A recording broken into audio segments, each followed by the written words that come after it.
अमित कुमार। आज के YouTube video class में हम लोग क्लास 12 का मैथ एक्सरसाइज विविध 4 का विविध हम लोग चल रहे हैं।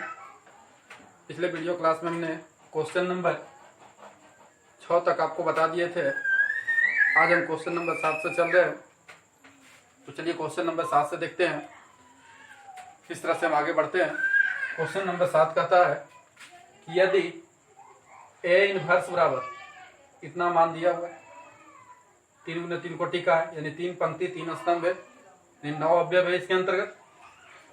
बी, यहाँ ए इनवर्स का मान दिया था, यहाँ जो मान दिया गया है ये सिर्फ बी का मान दिया गया है। तो कह रहा है तो ए बी इनवर्स का मान निकाले। तो ए बी इनवर्स का मान निकालने के लिए जैसे तो ए बी इनवर्स बराबर होता है ये बी इनवर्स ए इनवर्स। जैसे हम इसका ट्रांसपोज निकालते हैं, जैसे ए बी का ट्रांसपोज निकालना रहता है, तो उसी प्रकार हम बोलते हैं इसको ए बी का ट्रांसपोज बराबर बी का ट्रांसपोज और ए, यानी ट्रांसपोज का मतलब परिवर्त। तो इसमें ए बी का डैश बराबर बी डैश ए डैश। तो ठीक उसी प्रकार ए बी का इनवर्स निकालने के लिए बी इनवर्स और ए इनवर्स चाहिए। तो इसमें हमारा ए इनवर्स दिया हुआ है और ए इनवर्स दिया हुआ है, अब हमको निकालना पड़ेगा क्या, बी इनवर्स। और बी इनवर्स निकालने के लिए हमको निकालना क्या पड़ेगा, 1/b का एडजॉइंट, बी का डिटर्मिनेंट एडजॉइंट बी। अगर ए रहता तो यहाँ ए का डिटर्मिनेंट होता और एडजॉइंट ए। तो इतने सारे चीज निकालना, यानी एडजॉइंट बी निकालना है। तो एडजॉइंट बी का मतलब हुआ कि शाखंडज बी का निकालना है। शाखंडज के लिए आपको निकालना होगा शाखंड, और शाखंड के लिए आपको निकालना होगा उपसारणिक। तो हम लोग आगे बढ़ते हैं। तो सबसे पहले ये बी, सबसे पहले बी बराबर क्वेश्चन हमारा दिया हुआ है 1 2 -2 -8 3 0 0 -2 1। तो सबसे पहले हम बी का डिटर्मिनेंट निकाल लेते हैं, बी का मॉड निकाल लेते हैं। इसका मान कितना आता है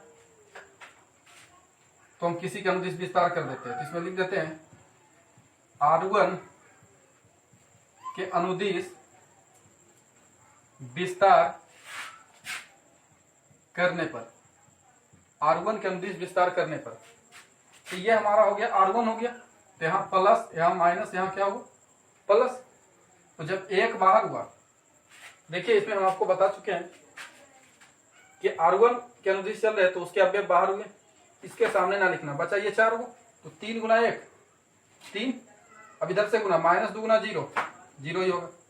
अब ये माइनस प्लस -2 हो गया। अब ये -2 हो गया, इसके सामने ये झप जाएगा, मतलब नहीं लिखना है। तो -1 × 1 -1 0 × 0 0। ठीक इसी प्रकार ये प्लस माइनस -2, तो ये छप जाएगा। तो माइनस माइनस प्लस, यानी -1 × -2 यानी +2, और 0 × 3 0। अब 3 × 1 3, ये माइनस माइनस, -1 में से 0 गया तो -1, तो माइनस माइनस प्लस, यानी 2 × 1 2 ही हो जाएंगे। और ये 2 दूनी 4, -4 हो जाएगा यहाँ।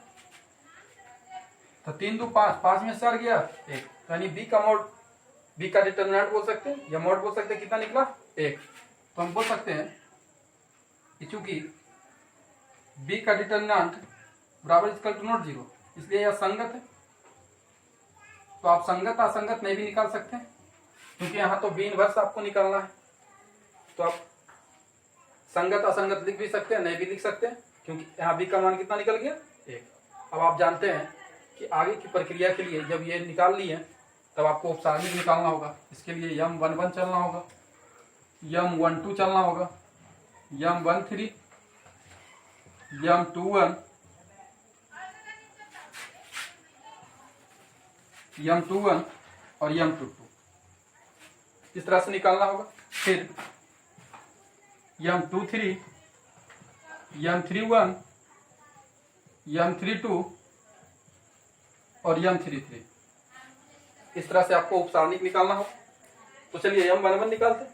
तो M11 निकालते हैं तो इसमें वही होगा ये हम 1 1 मैंने पहला पंक्ति पहला स्तंभ, इसके सामने ना लिखना, ये लिखना, यही 4 को बचेंगे। तो 3 गुना 1 3 और -2 गुना 0 0 ही हो जाएगा। अब ये दो आ गया।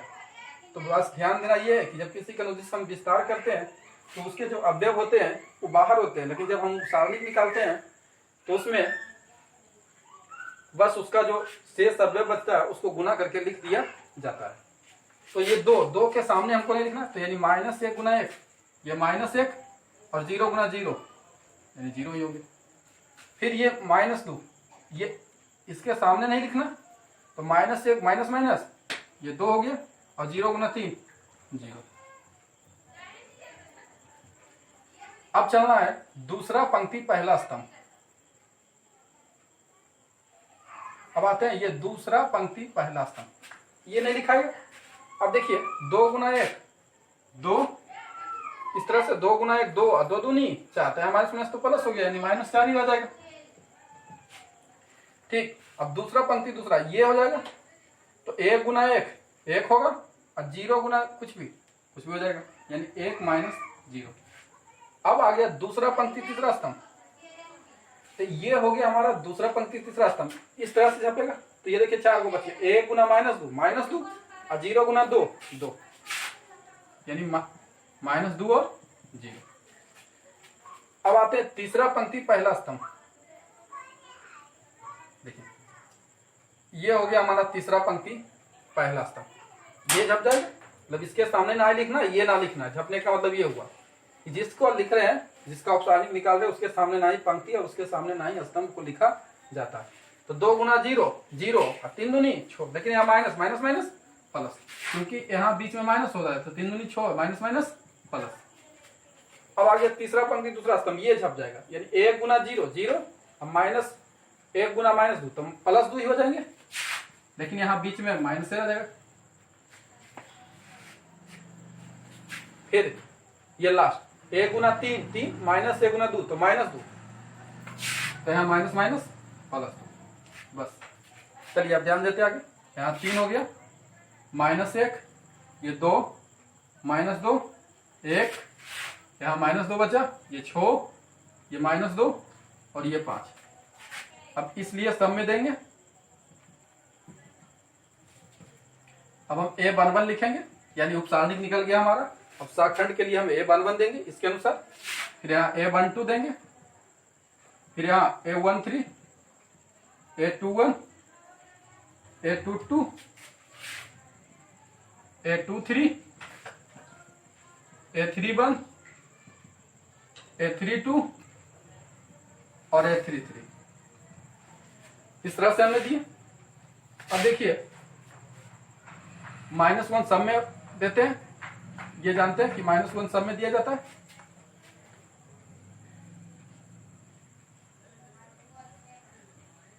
और 1 और 1 2, -1 सब में देंगे।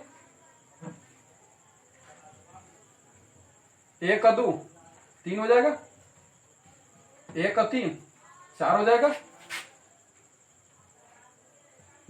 2 और 1 3, 2 और 2 4 हो जाएगा। -1 समय देते हैं, 3 2 5 हो गया, 3 और 1 4 हो गया, 3 2 5 हो गया, 3 और 3 6 हो गया। इस तरह से हमने दे दिए।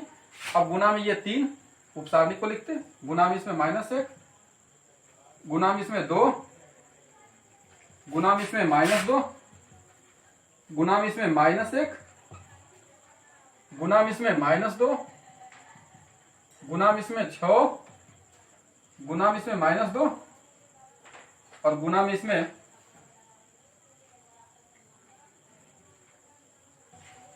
5 हो जाएगा। अब देखिए जब पावर सम रहता है तो हमने बताए थे तो 1 गुना 3 3 हो जाएंगे, ये माइनस माइनस प्लस हो जाएगा 1, इसका मतलब 1 गुना 2 2 ही होंगे, इसका मतलब माइनस माइनस +2, इसका मतलब -1 गुना 1 तो -1 ही हो जाएगा, मतलब +1 गुना -1 माइनस माइनस +2 हो जाएंगे। यहाँ बच गया +1 तो 1 गुना 6 6 हो जाएंगे, माइनस माइनस +2 और ये 1 गुना 5 5। देखिएगा यहाँ जो होगा आपका 1 में 0 1, यहाँ देखिए सॉरी यहाँ -1 लिखा गया था, इस कारण से यहाँ क्या होगा 1 ही होगा। अब इस तरह से हमारा उप सारणिक और शाखंड निकल गया। अब हम पहले लिख लेते हैं शाखंड। तो शाखंड हमारा क्या निकला 3 1 2 3 1 2, फिर 2 1 2 2 1 2, फिर 6 2 5। ये हमारा शाखंड निकला। अब हमारा एडजॉइंट बी, क्योंकि हमने बी का मान निकाले, बी से निकाले तो एडजॉइंट बी होगा। इसका ट्रांसपोज कर दीजिए 3 1 2 3 1 2 2 1 2 2 1 2 6 2 5 6 2 5, यानी पंक्ति को स्तंभ बना दिया, स्तंभ को पंक्ति। अब हमको निकालना है बी इनवर्स। तो बी इनवर्स बराबर हो जाएगा बी का डिटर्मिनेंट और एडजॉइंट बी। बी का डिटर्मिनेंट क्या निकला 1, एडजॉइंट बी क्या हो जाएगा 3 2 6 1 1 2 2 2 5 बराबर क्या रह जाएगा, यही चीज रह जाएगा 3 2 6 1 1 2 2 2 5।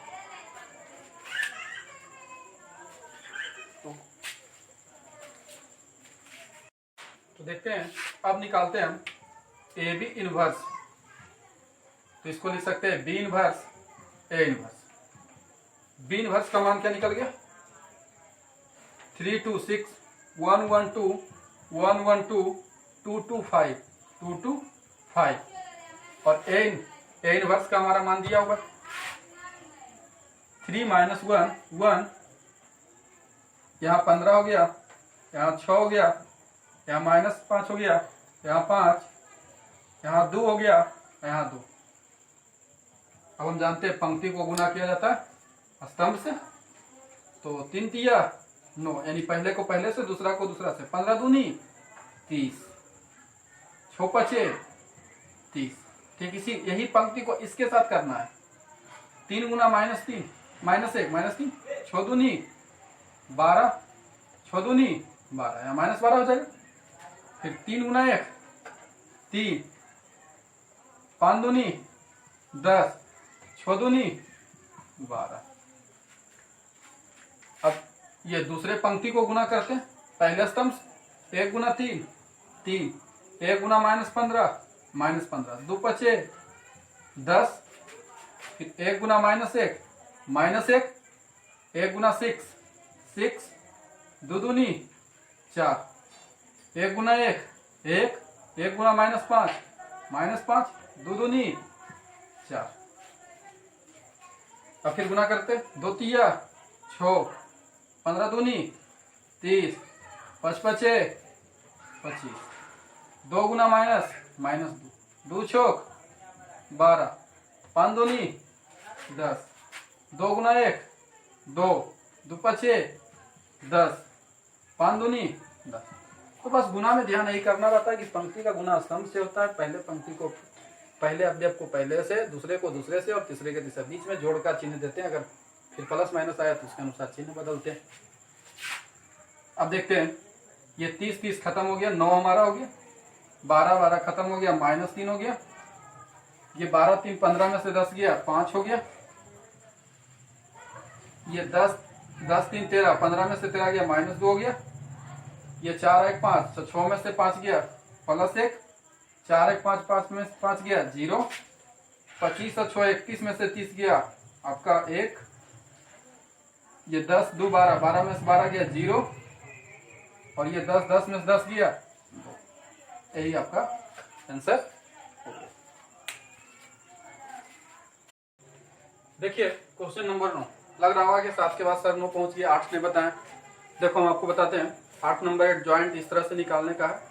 आप लोग प्रयास करिए पहले निकालने का, और जब नहीं समझ में आवे तो कमेंट बॉक्स में क्वेश्चन नंबर 8 डाल दीजिएगा, फिर हम आपको बता देंगे। क्योंकि हमें एडजॉइंट शाखंड शाखंड उपसारणिक बहुत बार बताएं, तो लग रहा है कि आपसे बन जाएगा। लेकिन फिर भी अगर आप कोशिश करते हैं नहीं बनता है तो आप कमेंट बॉक्स में डालिए, हम आपको नेक्स्ट वीडियो में फिर आपको बता देंगे। तो तब तक हम चलते हैं क्वेश्चन नंबर 9 में कहता है सिर्फ मान निकालें। तो मान निकालने का मतलब है कि आप किसी का, देखिए किसी का अनुदिश विस्तार भी कर दीजिएगा तब भी हल करके हो ही जाएगा, लेकिन विस्तार करने पर थोड़ी सी अभी परेशानी हो जाती है, कैलकुलेशन में फंस सकते हैं, इस कारण से थोड़ी सी अप्लाइंग का सहारा ले लेते हैं। तो पहले अप्लाइंग कर लेते हैं। अप्लाइंग में क्या देख रहे हैं कि इस तरह से करिए और चाहे इस तरह से करिए, जोड़ लीजिए आराम से। तो देखिए क्या होगा, अगर इस तरह से भी करते हैं, मतलब इसमें क्या करते हैं, इसको ये C1 में C2 और C3 को ऐड कर लेते हैं, यानी C1 प्लस C2 कर लेते हैं। C1 में C1 plus C2 plus C3 तीनों आपस में जोड़ लेते हैं, क्योंकि देखिए जोड़ने पर क्या फायदा है, जोड़ेंगे जब तीनों को तो 1x 1x, यहाँ हो जाएगा 2x 2y, फिर इसमें भी देखिए 1y 1y या 1x 1, यानी यहाँ भी 2x 2y, तो फिर इस लाइन में भी वही है 2x और 2y। तो हमने C1 में जोड़े तो C2 और C3 को कुछ नहीं करना है, आप C2 में भी जोड़ सकते थे, C3 में भी जोड़ सकते थे, R1 में भी जोड़ सकते थे, R2 में भी जोड़ सकते थे, जैसे आपको सुविधा लगे। अब देखिए इसमें 2x, यानी इसमें से आप 2 कॉमन ले सकते हैं, इस तरह से 2x प्लस वाई कॉमन लीजिएगा तो आप ऐसे लिख सकते हैं 2x प्लस वाई, यहाँ बच गया 1 1 1, y x plus Y x plus Y x y। देखिए अब क्या करिए कि कोशिश करिए कि ऐसे हिसाब में मान निकालने का रहे तो कोशिश करिए कि सारणी का एक दो अवयव 0 हो जाए, जिससे हल करने में आसानी होता है, क्योंकि 0 के आने से 0 गुना हम कुछ भी करते हैं तो 0 हो जाता है। इसलिए हम कोशिश करते हैं कि पहले 0 1 2 को ले आते हैं, कम से कम 2 0, अगर ना आवे तो 1 भी। तो हम देख रहे हैं इसमें से इसमें ये घटा लेंगे, यानी R1 में से R2, इससे ये घटा रहे हैं, अगर ऐसा ऐसा कर रहे तो C1 C2 C3 बार, तो इस R1 माइनस R2 कर लेते हैं और एक R2 माइनस R3, यानी अप्लाइंग एक R1 माइनस R2 कर लेते हैं और एक R2 माइनस R3, यानी एक समय में 2 अप्लाइंग कर लेते हैं, बस 2 ही को आप कर सकते हैं। अब देखिए अप्लाइंग किए तो पहले R1 में से R2, यानी 1 में से गया 0, अब इसमें से ये घटा रहे तो बाई में से बाई घटा, तो ये तो प्लस था ये माइनस, यानी माइनस x यहाँ बचेगा। फिर देखिए इसमें से घटाएंगे तो x x खत्म, ये प्लस था ये माइनस, तो सिर्फ यहाँ y बचेगा, R1 का काम हो गया। अब R2 माइनस R3, यानी इसमें से 1 में से गया 0, ये घटेगा दोनों, तो x x खत्म, तो यहाँ क्या बचेगा y, और यहाँ x माइनस y। अब R3 को तो हमको कुछ नहीं करना है, तो 1x y, ठीक है। अब देखिए जिधर ज्यादा 0 है उसके अनुदिश विस्तार कर लीजिए, तो ये किसके अनुदिश हो गया C1, यानी C1 के अनुदिश विस्तार करने, तो आप जानते हैं यहाँ चिन्ह क्या होता है, प्लस, यहाँ माइनस, यहाँ, तो देखिए यहाँ 2x प्लस वाई हो गया। अब देखिए ये प्लस 0 है, जब 0 आगे आया तो 0 गुना कुछ भी 0, इसीलिए हम बोलते हैं 0 लाइए। फिर माइनस 0 है और फिर 0 गुना कुछ भी 0, यानी बचा क्या प्लस 1 खाली, तो इसके सामने ये ना लिखाएगा, ये स्तंभ नहीं लिखाया, ये पंक्ति ना लिखाएगा, बचा ये, तो माइनस एक्स गुने x minus x square minus minus plus x y गुना कर दिया। अब इधर से बाई गुने बाई बाई स्क्वायर, इस तरह से गुना कर दिया, अब हो गया 2x प्लस वाई। अब क्या करते हैं, यहाँ बच क्या गया minus x square plus x Y और माइनस वाई स्क्वायर। अब देखिए क्या करिए, इससे माइनस कॉमन ले लेते हैं, माइनस कॉमन लेके आगे लिख दी।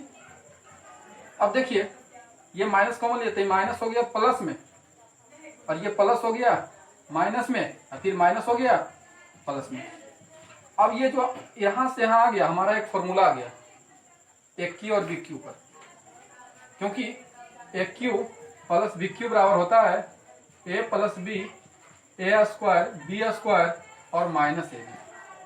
तो ये बिल्कुल मैच कर रहा है, ए के रूप में एक्स और बी के रूप में वाई, यानी एक्स प्लस एक्स क्यू और वाई, ये हमारा हो गया सो। अब देखते हैं क्वेश्चन नंबर 10, इसमें भी बोल रहा है कि मान निकालें। तो हम सबसे पहले कोशिश करते हैं कि एक दो को जीरो आ जाए, क्योंकि इसमें तो डायरेक्ट जीरो लाने का ऑप्शन है, पिछले में तो जोड़ घटाव करने का ऑप्शन था, इसमें तो जीरो लाने का ऑप्शन, इसमें जोड़ नहीं होगा। ये तीनों का आप जोड़िएगा तो यहाँ 1x + y होगा, लेकिन यहाँ हो जाएगा 1 + x + 2y, तो आप जोड़ नहीं सकते, तो जीरो ले आते। तो जीरो लाने के लिए एक में से एक घटा लीजिए। तो देखिए इसी में 2 जीरो आ रहा है, एक में से एक गया जीरो और बाई में से बाई गया जीरो, तो यहाँ बस एक ही अप्लाइंग करने की जरूरत है, अप्लाइंग यानी R1 - R2। लेकिन पिछले हिसाब में क्या देखे थे कि बस एक में से एक घटा रहे तो जीरो आ रहा था, जिसके कारण से हम 2 बार करना पड़ा R2 में से R3, इस कारण से। अब R1 - R2, तो एक में से गया जीरो, यहाँ x में से x गया तो यहाँ बच गया -y, अब बाई में से बाई जीरो। अब R1 में हमने किया, R2 को वैसे ही लिख देते हैं 1 + x + y और बाई, फिर 1 x + y। अब इधर ज्यादा जीरो है, यानी R1 के अनुदिश विस्तार होगा, यानी R1 के अनुदिश विस्तार करने पर, R1 के अनुदिश विस्तार करने पर, तो जब R1 के अनुदिश विस्तार कर रहे हैं तो यहाँ चिन्ह प्लस, यहाँ माइनस, यहाँ क्या होगा प्लस। तो सबसे पहले जीरो बाहर, तो जीरो गुना ये, जीरो गुना कुछ भी हमारा क्या होगा जीरो। अब ये माइनस माइनस प्लस बाई, तो ये बाई के सामने क्या जब नहीं लिखना, तो फिर इधर गुना, 1 गुना x + बाई और 1 गुना बाई बाई होगा, फिर प्लस जीरो है, तो हम जानते हैं जीरो गुना कुछ भी जीरो, ये बाई खत्म, तो x गुने। बाकी क्वेश्चन हम अगले वीडियो में